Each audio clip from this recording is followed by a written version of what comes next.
she drops a cockroach into a bottle that already has a spider trapped inside. But as she turns back, something strange happens. Both the cockroach and the spider suddenly disappear. Surprised, Charlotte picks up the bottle and observes it closely. She finds that the spider has spun a web around the bottle cap, and its size has suddenly doubled. This contradicts Darwin's theory of evolution, as spiders take weeks to years to grow. But this has changed in an instant. Charlotte becomes suspicious and decides to test it again. She catches another cockroach. As a precaution, she covers the bottle with paper to prevent the spider from escaping. This time, the spider catches the cockroach with lightning speed and swallows it immediately.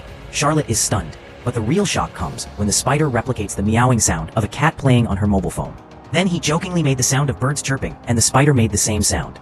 Now, Jenny wasn't just growing up by eating and drinking, she was also imitating voices. But Charlotte still had no idea about the spider's terrifying power. Before going to bed that night, she placed the bottle on the table and went to sleep.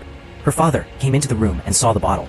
Although he felt a little strange seeing his daughter's new belly, he didn't say anything because in his opinion, it was better to have a spider than a cockroach. But as the night deepened, the spider did something terrifying.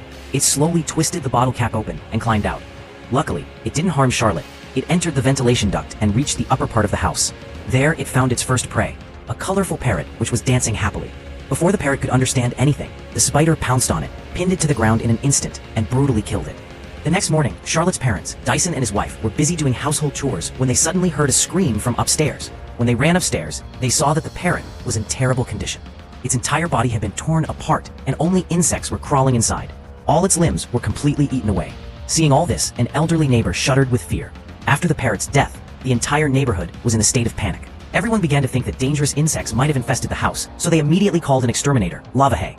Lavahay searched the entire house, but surprisingly, he found no insects anywhere. Just as he was about to leave, he noticed a hole in the ventilation duct. Using his experience, he guessed that the person who killed the parrot must have entered through this vent. He immediately opened the vent and began investigating. He suspected that the insects could spread throughout the apartment through the drains and pipes, so he advised disinfecting the entire building. How much should one shout? The neighbors, who were afraid for their safety, immediately agreed.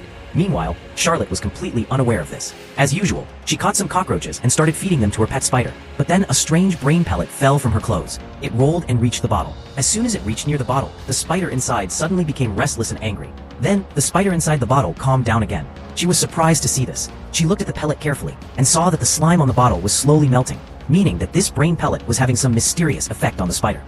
P.S.